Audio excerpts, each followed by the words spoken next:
Alright, here is my on-course annotation video. This is the part 1 where every single note is scrolled through. You can see there are literally hundreds, so I'm gonna scroll through it really quickly and then spend the rest of the video highlighting the important ones. So yeah, there, like I said, hundreds of highlights and notes. I think I averaged between 60 and 80 highlights and notes for each chapter. So this will take a second. And this is just the digital version of me flipping through the entire book. So that'll be about the first minute.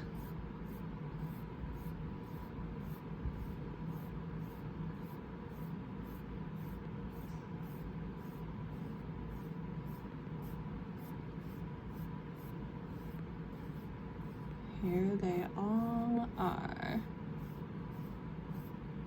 in all their glory.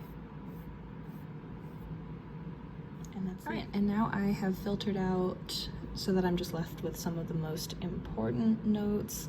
I kind of related this to my own social deficits. This class really paired well with my child psychology class I took alongside it.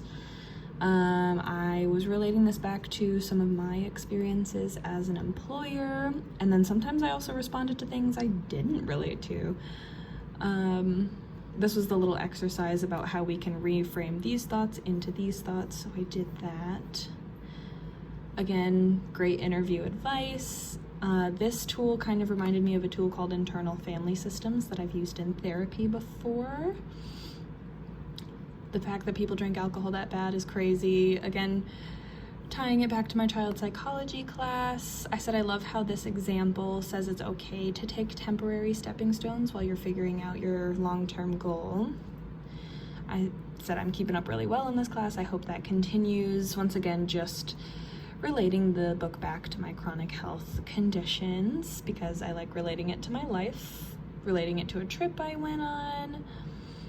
I said I'm really disorganized with physical things and I lose stuff a lot, but I'm super anxious about punctuality and I've never missed an appointment, so I'm better with construct organization than physical. I was reading at work and it said you'll always be at college, and I kind of am, especially with online classes.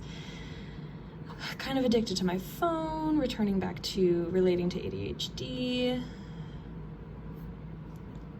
Just thought that was interesting. Been working on active listening. Again, more kind of just replying and thinking about the active listening chapter. I wish I still had my old therapist because she was a great mentor, still is, but I just don't see her in person anymore. No one owes me help. This person should have taken initiative and called their friend for the notes. I just thought her reaction was strange, so I kind of responded to that. Pointed out that there was a self-depreciating thought pattern. This teacher was terribly mean. There was a 15, married at 15, 2 children by 17, and I'm 24, and that sounds like hell to me even now, so clearly I'm not having kids anytime soon.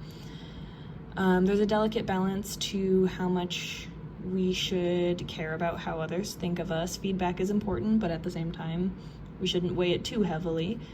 Again, relating it back to my own life, my ADHD, coffee, liquid IV, that was on hydration and stuff. I liked the fish story, and I learned, there's always more that you can be doing. I related this back to a relationship issue I'm having with a friend.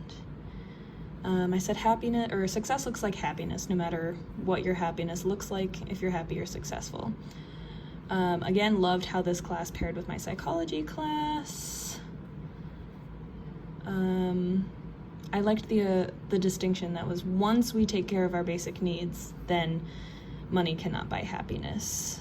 And again, just relating the healthy choices back to my life.